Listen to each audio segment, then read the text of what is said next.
This is Duke University.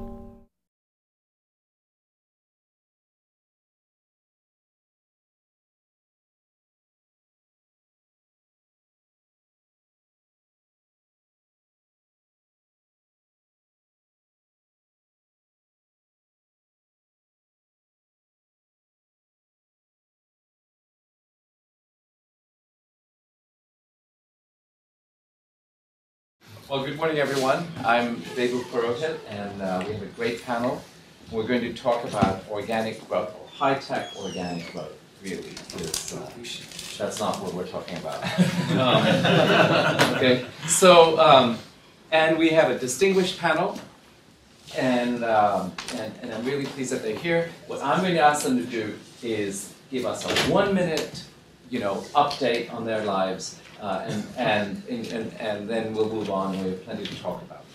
Okay, so Duke, you want to start on that here? Sure. Hi, everyone. My name is Duke Chang. I'm a senior strategist at IBM within our software division, which by definition makes me an intrapreneur.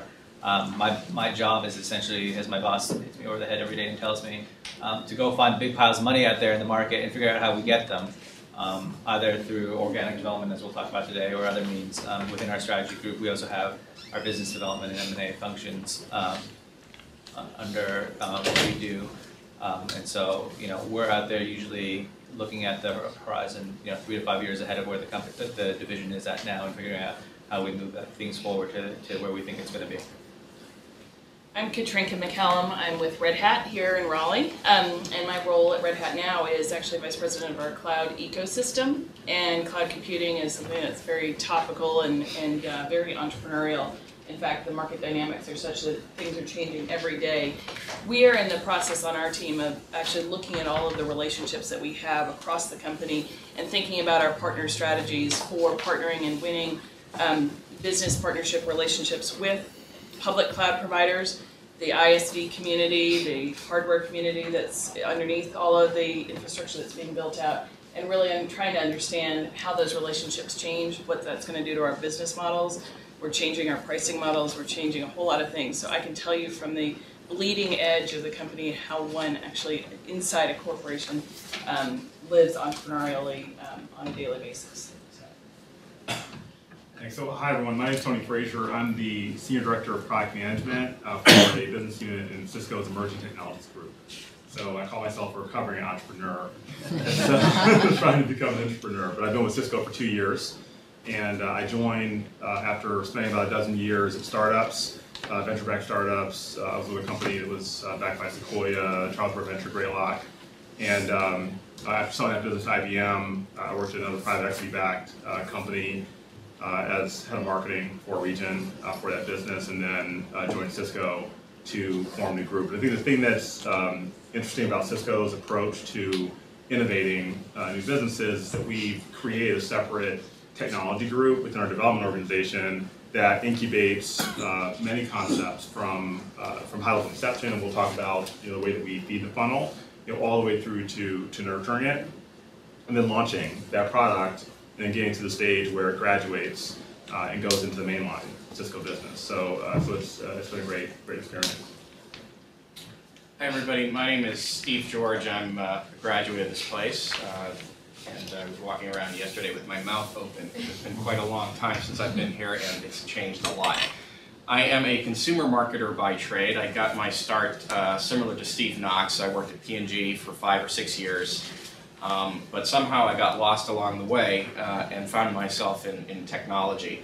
And for the last 5 years or so, I was the director of global product innovation for Samsung, and really focused on making Samsung's product innovation activities, the product development activities, more consumer-focused and market-driven, getting closer to the consumer, connecting with consumers on an emotional basis.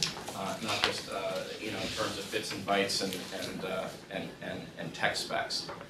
I'm currently actually establishing a new business which is targeting mid-sized technology firms in terms of their needs regarding outsourced innovation. But I'm going to talk mostly about my Samsung experience. Okay, great. Well, what I want to open this up to the panel to, I'll have the first question or two, and then we'll open it up to the rest of you, is that a lot of what we're talking about, we heard it this morning with Steve as well. I think his term was search and apply, or this idea of open innovation, where the ideas are, you're scouring the world, the environment for ideas, and then you're going to apply them internally. How do you manage that, right? Which is getting input from elsewhere into organic growth within technology. And any one of you who wants to go first can take that question. I can speak to how Cisco does it. So within our emerging technologies group, we have a structure where there's a business incubation team, which is more or less our internal venturing group that's responsible for sourcing the pipeline of ideas and doing the due diligence.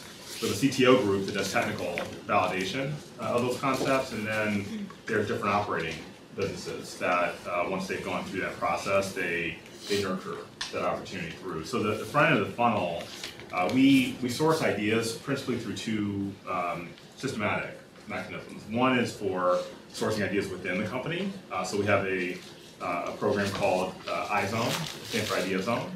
And so any employee within Cisco can submit a concept for a business.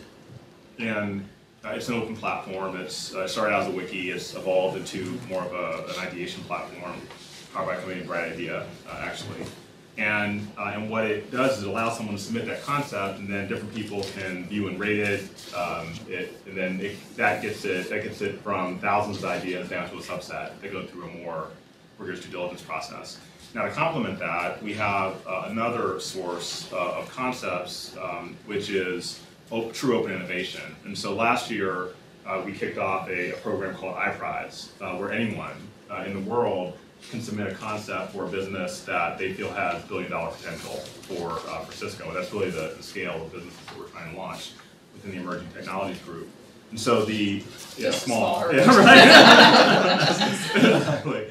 So with iPrize, last year there was a team from Russia, I believe, that won last year's iPrize, and it fed into an initiative that we have now that's being incubated in the smart grid space. This year, we're in the midst of iPrize 2, and so any of you can go to cisco.com/iPrize and submit a concept.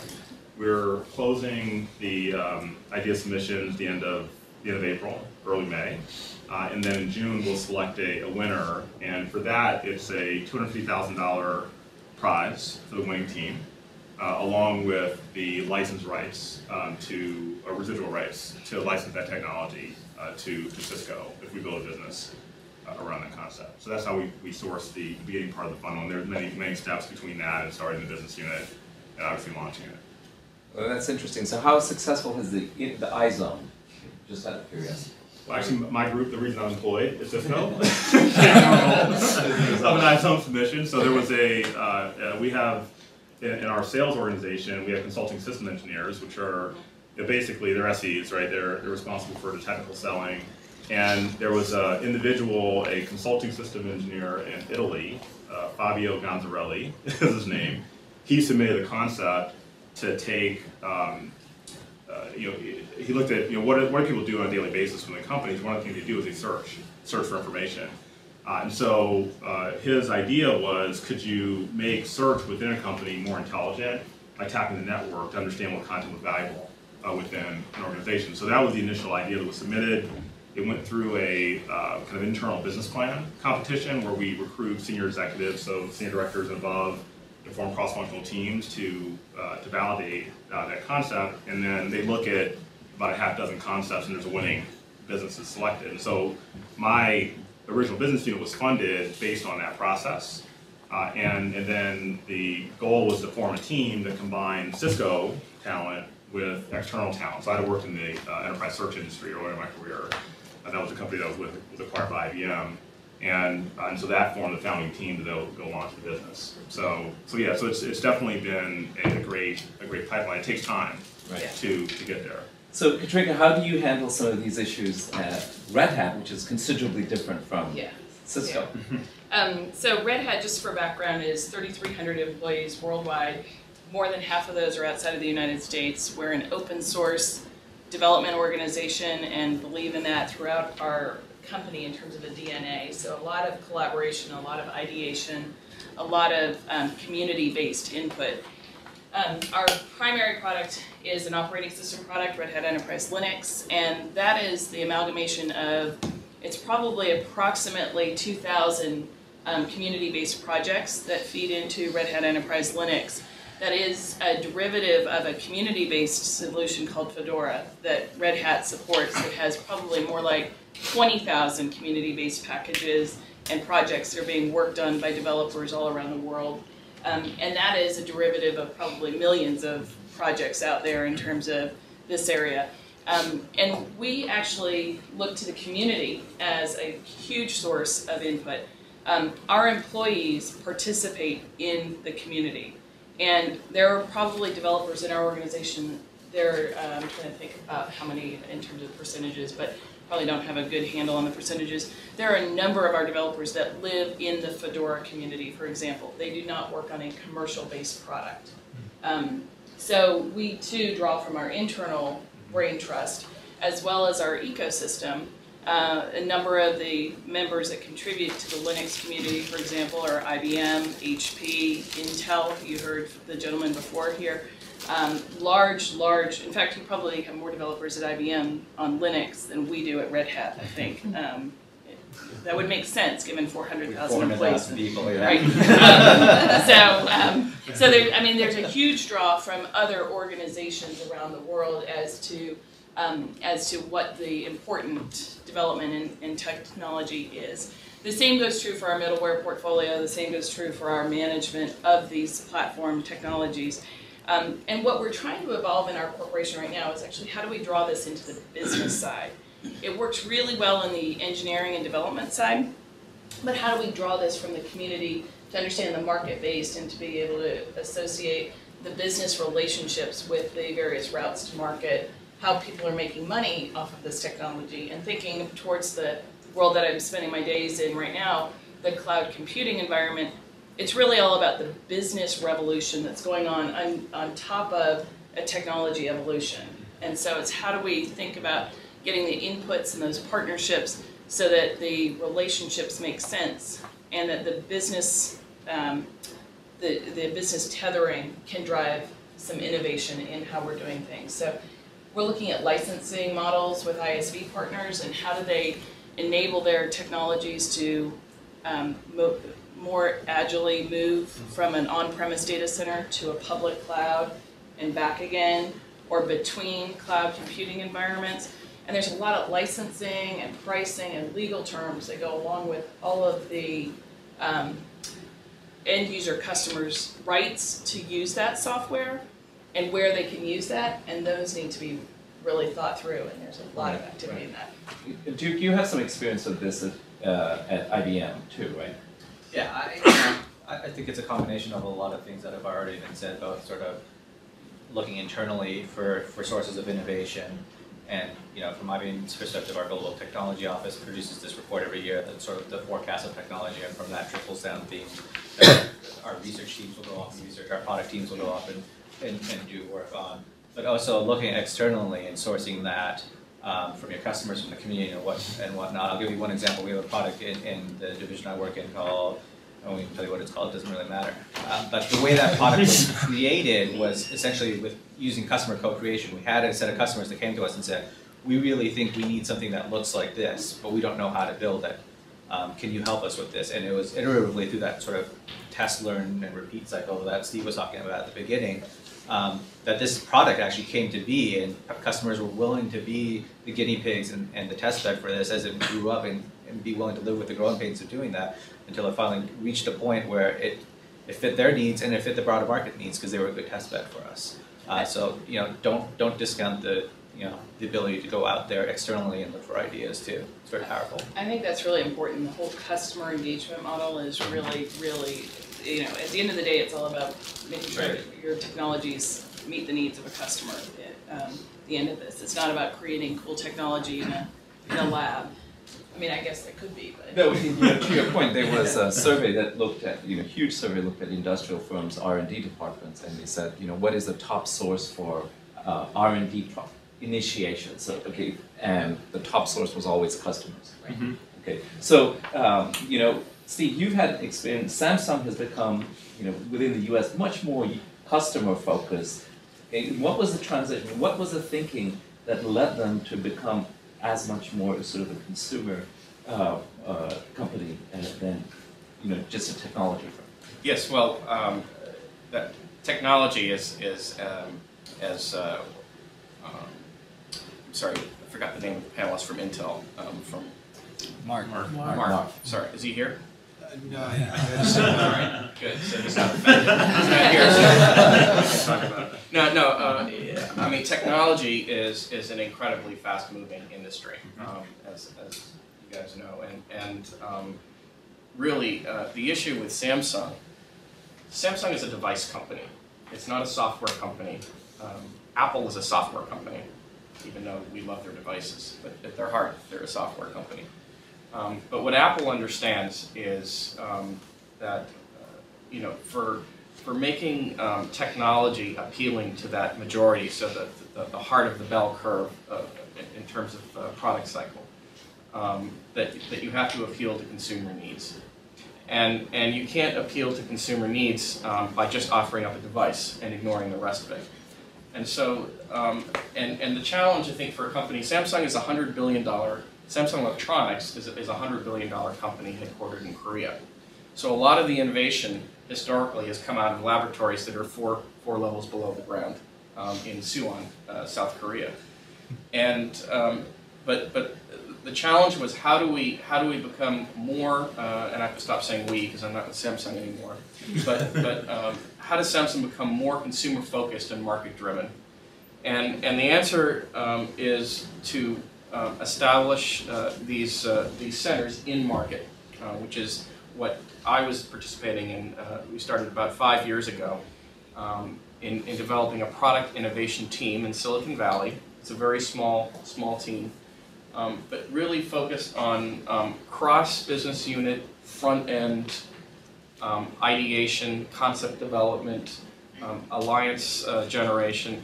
Basically, in a nutshell, being more outwardly focused, developing outside innovation networks, finding partners and getting closer to customers, customers being Best Buy as an example, in order to develop products that are meeting needs better for consumers. So that's really where the focus has been. It's, you know, as Steve Knox pointed out, it was done very separately from the rest of the company. So the group that I worked for was not part of any business unit. It was a separate organization, but it was an organization that had an enormous amount of money and influence inside the organization. So you know, I think some of Steve Knox's observations are very, very important. So it wasn't just the CEO giving a group of 10 people a little bit of money and saying go develop something. It was a plan that was initiated by a major staff organization that reported directly to the chief executive officer of the company to go and establish this kind of an organization. So all of you are talking. I mean, how many of you have this? I don't want to call it skunkworks, but almost skunkworks-like thing going within your organizations when you start these ventures. You have to. Yeah, Have to? Absolutely. Absolutely, yeah. And they take a lot of different forms inside of IBM, and skunkworks is one way of describing it. Kevin's going to talk about some other ways we do it inside of IBM in his presentation too. But you know, you almost have to, because it gives them the flexibility to do things that corporate machine that Steve talked about will otherwise kill very quickly. But I think the other thing that's important to do when you're inside a large corporation, you have these types of things, is to still have the right metrics in place to know when to kill it yourself, and not just let these things continue to fester when you know it's not the time. So to put some boundaries around it too.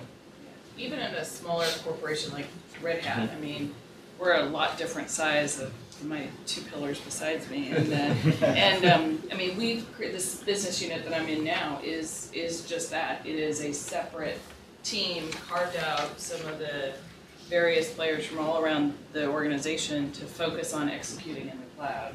And it's about Red Hat tomorrow, it's not about Red Hat today. And the rest of the business is focused on Red Hat today and sort of the core products that they have. I think to get that executive alignment, where it's so the way we're organized. So our senior vice president Martin Beer, he reports directly to John Chambers, but in order to get the latitude to create the Skunk Works type group that can operate differently, it needs to be a big goal that you're driving towards. And so so Martin was tasked with identifying new billion-dollar business opportunities and being able to get there over a 5-year period, from business introduction, the first product to then scaling, to that point. So I think Steve talked earlier about how it's important to have executive alignment and build off of the core of the business. That's important, and you absolutely have to have that. But then in order to grow a business that large, that quickly, you need to disrupt something, right? I mean, it's not about incremental innovation, it's about some disruptive innovation. And there's going to be a lot of what the business does today that can't be done tomorrow, in order to succeed with a given new offering, a new category that you're introducing. So let me open it up to the group here.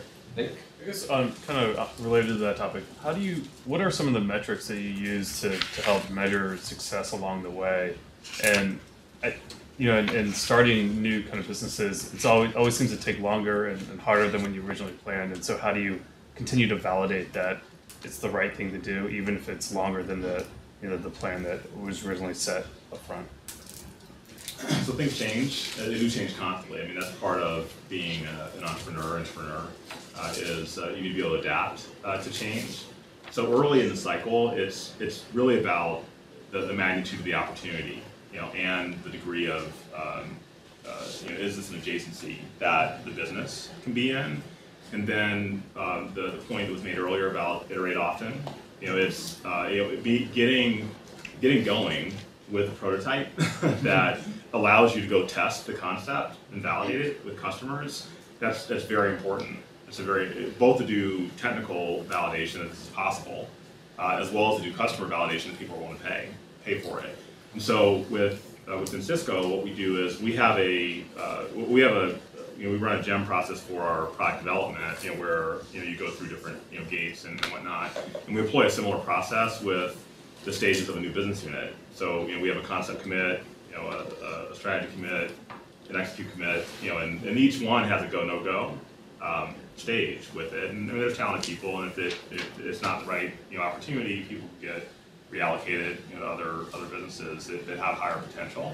But really, in the early stage, pre-launch, you're going through those commit stages, and then once you ship the first product, there's revenue, customer adoption, customer satisfaction milestones that we manage to decide whether businesses continue to get fed with more resources or we reallocate. And when we've had both, I mean, we've had some businesses that have taken off and some that where there was something off and it's gotten folded into other parts of the business. I think another interesting dynamic that we look at a lot is the market dynamics. As I mentioned, the relative ecosystem is pretty important, and we compete with Microsoft and Oracle and VMware, so very large companies. So we're constantly looking at sort of the chess game and how it's going to be playing out. In a technology area called virtualization, we actually were participating in some early virtualization capabilities with a project called Xen, XEN. And we were looking at the dynamics of that community and the evolution of the relationship with various players in the marketplace, as well as keeping a toehold in a project called KVM, which was the next generation virtualization capability. And we actually made a decision about 3 years ago, actually ahead of 3 years ago, probably about 4 years ago, to start to move away from one based on some of the relationships in the community that group from Xen was having, and really heavily invest in the KVM community based on some of the ecosystem players that were also participating in that community. So it's sort of an awareness and a market dynamic measurement stick that we look at early and often to make sure we're making the right choices. There's one additional, I tend to agree with what you both said. For us, there was one additional area of measurement, and that has more to do with process. So we were, you know, as you trying to identify the biggest and the best opportunities and figuring out how to commercialize them successfully.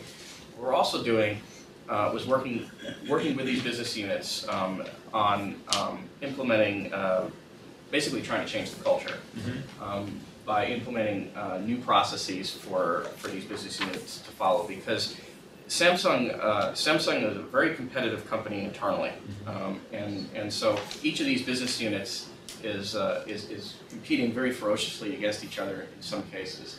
It's also a very vertically integrated company. And most of the profit really comes from components, semiconductors, LCD panels. So it's very important that what we were doing, people were following. So we also really tried to measure that. Not just the success of one project, but the ones that came after it. So it's, in a sense, what I'm hearing is the metrics are not all that different from how you would evaluate other new projects. Is that correct? Yeah. I think the way you treat them could be slightly different. It's interesting what you said there about the internal competitiveness, because a lot of times I think what I see inside of IBM is for these newer things, we almost try to not cast a spotlight on them and almost keep them quiet, because if the rest of the IBM company gets wind that this thing is getting funding and getting some executive interest, then everybody will try to latch on to their thing, onto whatever this rising star is, right? So you have to have a little bit of protectionism there too. So, Stephen, you touched on this in this about creating products based on a consumer need. I spent a week up at DuPont, and they originally were a science company, and a lot of their very successful products were happenstance, or things came out, or scientists were playing with things, and they're trying to make this switch from being a science company to a market-driven science company, and it's been a somewhat difficult process for them, because now they've had to create a marketing organization that helps them define sort of these consumer needs, and then helps drive technology and innovation and that kind of thing. Can you talk about that switch and the issues that Samsung went through? And perhaps this is relevant to all of the panelists, but how does a business student integrate with a technologist or an engineer or whatever it may be to make this happen? Yeah, no, it's a great question, and it's a wonderful topic to discuss. It has to do why a consumer marketer, basically why Samsung wanted to hire me. I don't have an engineering background. I have a fascination with consumer technology. I love the devices. What attracted me to the industry was the speed. So the product life cycles, as we already mentioned, are much faster. It's very rich emotional territory. Cornflakes versus the iPad. When you're trying to decide what device to buy, you call up your friends, you do the research online, you spend a lot of time trying to figure out what you want and what your needs are and where your heart is. You don't call up your friends to figure out whether to buy cornflakes at Walmart or Kellogg's cornflakes. There's a tipping point. We keep coming with the same topics again and again. There's a tipping point where technology-driven businesses become commodities, right? And so more and more companies, as technology markets mature, as the computer sector matures, as mobile devices mature, meeting those kinds of consumer needs becomes more and more important. And so it becomes more and more important to have a culture that searches for solutions in the marketplace and not in the laboratory. And of course, one can never exist without the other. So your question is, how do you deal with that? And I think the way you deal with it and the way that you change a culture, particularly at a large company, is you hire the right people. You bring the people into the organization, and you create you create a structure where those people can succeed. And I think what we're saying here is that initially you need to kind of remove them and give them special privileges. But you can't have special privileges into perpetuity. Eventually you have to have a game plan for integrating them into the organization. For us, I mean, it came down to a fundamental restatement of the core values of the company. I mean, IBM for the longest time was, a bunch of people creating products in search of markets. And now we're a very customer and market focused company. And it really came down to, several years ago we had this large corporate-wide online discussion about what the values of the company should be and have they changed since we were started. And one of the key themes that came out of that discussion was, a focus on the customer and doing right by the customer. And if you keep that as part of your core values of your company, I think that that's what drives it. And as a business, to your question, as a business person coming into that type of setting, you have to fight that every single day because there are plenty of technologists in high-tech companies who would love to invent the coolest, most technically elegant and complete thing out there that you can't sell and make money on. And you just have to fight that every day.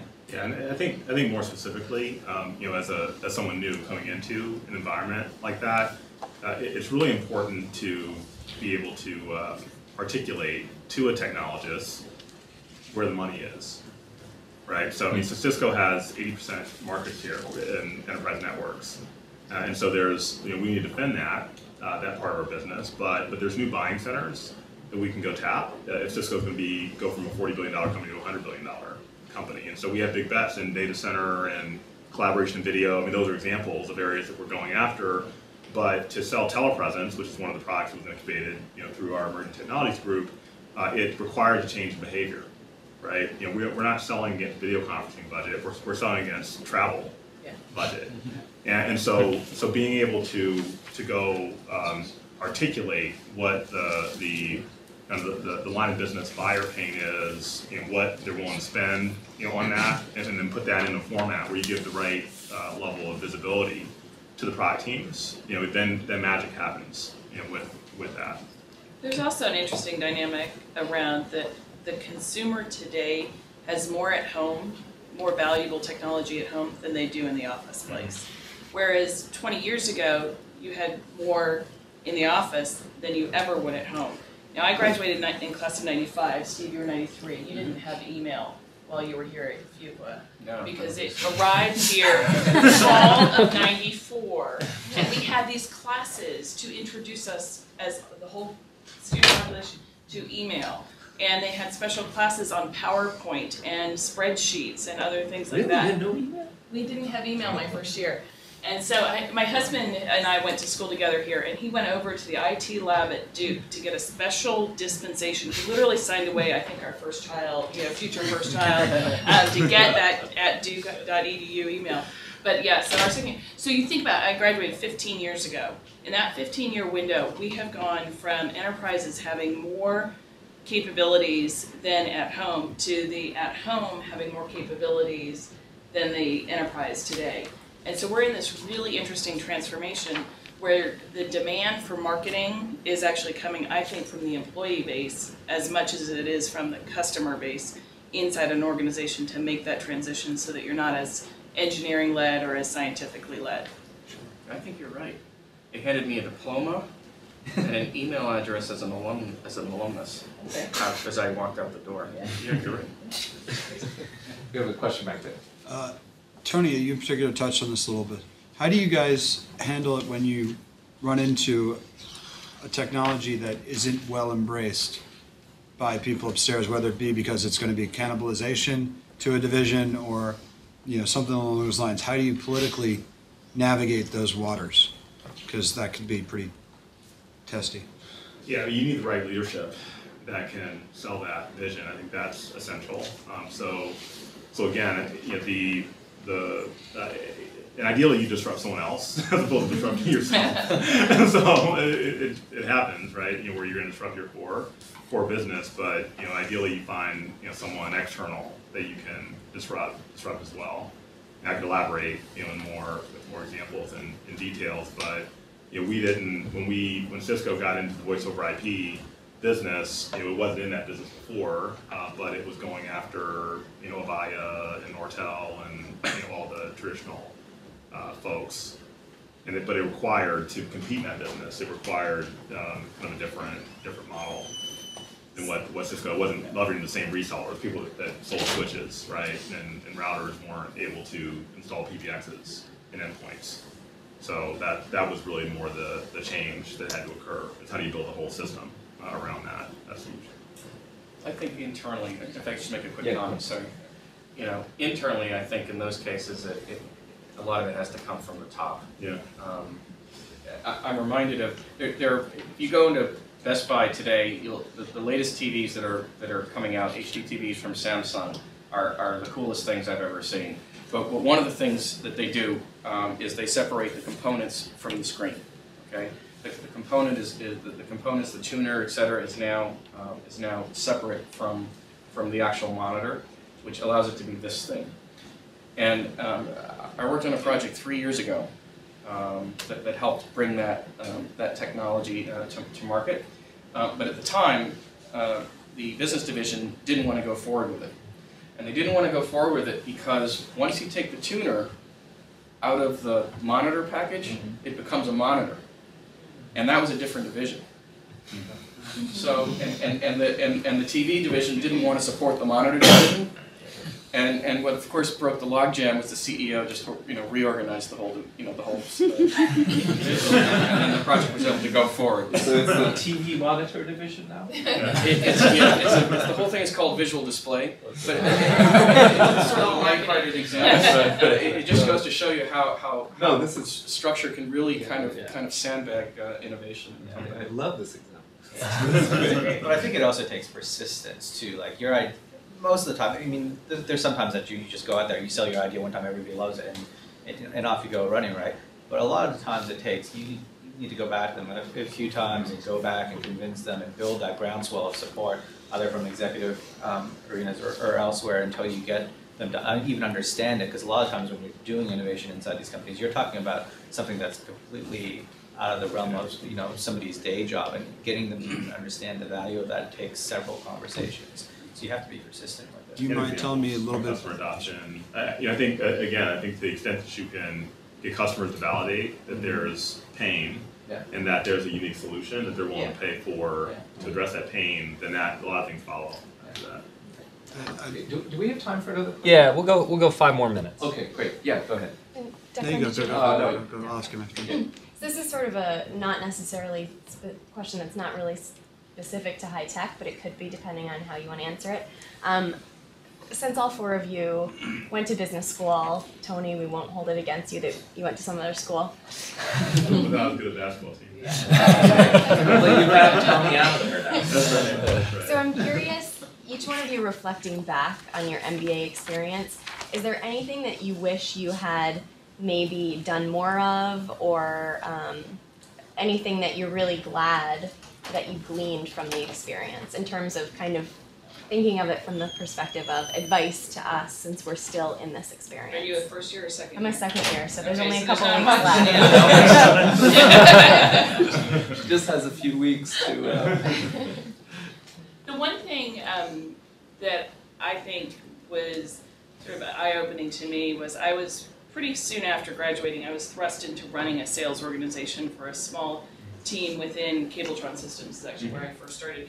And I had to build a sales organization from scratch. And there was nothing here that prepared me for selling. And what you hear us all saying is we're internally selling every day of our jobs. The ideas, the persistence of getting those ideas through to people, the change of marketing to science or engineering-led organizations. It's all about that understanding the customer pain points and understanding the use cases of how your technology solution is going to solve those pain points. So, I don't know if in the curriculum that has changed over time or not, but a lot of what I walked away thinking soon after leaving Fuqua, and I still think that there's a little bit of a, maybe that's life experience that you layer on top of your MBA, but that's one area. I always say everything I learned in B school I learned from Debu. But, I think the one thing that you really have to take advantage of while you're here is this is an incredibly safe environment to take some risks, to experiment, to extend yourself into areas that you're not comfortable with, and don't go taking classes around subjects that you already know about. Don't go join clubs that you are already comfortable with. Go take risks and do different things, because once you get back out there, those risks are a lot greater and they have consequences to them. Whereas here it's sort of risk-free to try different things. leverage relationships. There's your classmates. I mean, they'll go and do great things, and you want to be able to leverage that, and you want to nurture those relationships now and leverage them in the future. One of the things I found helpful when I was in business school was I was able to reach out to alumni to get to start to alter my path. I started my career in consulting. I worked at Bain & Company, and then I was very interested in technology, and so I had an offer to go back to Bain. They were going to pay for business school and all that. That would have been the easy route, but they supported me doing a internship with a very early stage startup, and that was my transition into high tech. And I took less comp than I was going to make that summer, but I learned a ton, and I got bit by the bug, right? And I've been kind of an entrepreneur since. So I think that there's a lot that doesn't really reflect in the materials, right, in the rankings. But I think that the relationships you build while you're in school, and then the ability to tap into the alumni network is a huge asset. For me, I think it's the extracurriculars, and I don't mean ultimate frisbee or the golf course, but it strikes me. I was just walking down the hall yesterday. It strikes me that there's been an explosion of clubs here at the school since when I was here. When I was here, there's the Entrepreneurship Club, the Finance Club, the Marketing Club, and the International Business Club. I'm exaggerating, I'm sure, but and I look at the offerings today, and I think there are an enormous amount of opportunities to kind of pursue what you're really interested in, and as you said, get your feet wet with very, very low risk. So, and then I would even extend that beyond clubs into the rest of the university. I did a little bit of that when I was here. I got involved with the Duke Chronicle, and we took it independent, and so it was kind of a small business microcosm. Didn't you guys take over the bar too? There were some other students. But there is, the university has grown enormously too since then. There are some, and of course, all of that you can bring back into the classroom, which makes the classroom experience more enriching. Yeah, I mean, I worked over at the medical center, actually. I was, at the time, I was one of the first HSM classes to go through after they brought the MHA and the business school program together. And we had great executives that came through every Wednesday just to talk about what was going on in the healthcare world. This was the time when the Clintons were trying to get the healthcare bill passed, so it was very topical and very interesting to see the perspective of the pharmaceutical companies and the hospitals and the insurance companies. And I actually took the same path. I just said, let me go figure out what's going on over at the hospital and figure out how they run and what makes that work. So I do want to reinforce what Katrina said earlier, though. Take every single, and I tell this to the students every year I come back, take every single opportunity you get to stand up in front of a room like this and present. Yeah. Because you will not believe, and I'm guilty of this myself looking back on it, you will not believe how bad your presentation skills are. And how important that is once you get into what you're going to be doing, especially if you want to try to do some sort of entrepreneurship where you are internally selling all the time. Great, well thank you very much. Produced by Duke University, online at duke.edu.